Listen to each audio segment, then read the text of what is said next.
Isang tahimik na hapon, may tatlong magkakapatid. Dalawa ay abala sa laro, habang isa ay abala sa buhay. Patay. Ano ba yan? Bali na kuha mo ng tubig na uwa ko. Pwede ba kuya? Ikaw na lang kumuha. May ginagawa pa ako. Ano ba yan? Utos lang yan. Hindi pa sumunod ay. Dali na ako din ako ng tubig.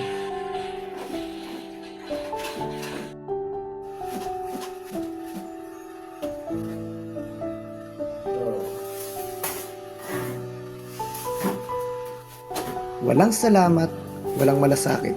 Sa kanila, natural ang utusan ng bunso.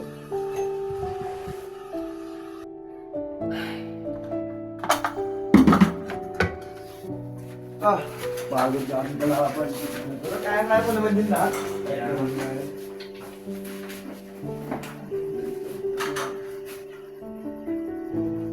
Gusto ako pakalinis na rin ng kwarto namin pagkataas mo dyan at sobrang kalat na. Pwede bang kayo naman minsan? Lagi na lang ako. Drama ka na naman. Alam mo na bunso ang tagagawa ng gawain bahay. Ayusin mo na lang. Huwag ka nang reklamo. Ang pagod niya, hindi nakikita. Ang hinaing niya, hindi naririnig. Sa mundong umiikot lang sa sarili, walang nakakapansin ng dahan-dahang pagkapagod. Araw-araw, pareho ang eksena.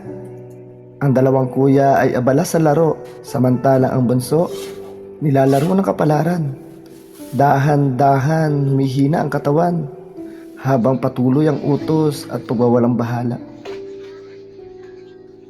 Hindi nila namamalaya na unti-unti na pala nagkakasakit ang kanilang kapatid. At unti-unti na itong nangihina.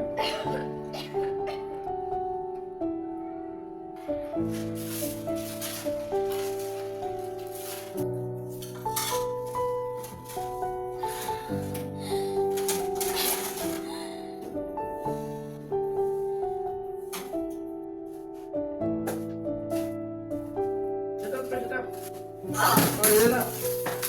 Ay, Marina, hindi magdahan-dahan eh. Magkakadumi yung labada. Arte pa kasi!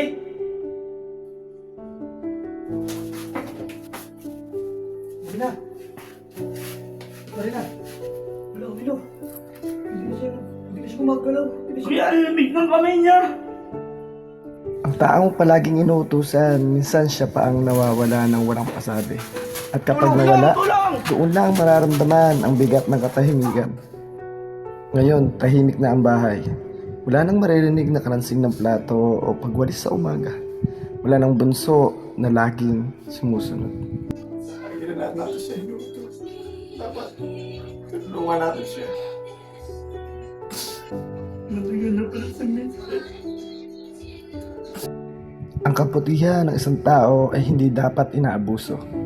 Dahil ang oras ay hindi bumabalik at ang pagmamahal ay hindi laging naroon kapag huli na ang lahat. Lagi niyong tatandaan, huwag abusuhin ang pinakamabait at pinakamasipag sa pamilya. Hindi habang buhay nandyan sila para sumunod sa lahat ng utos.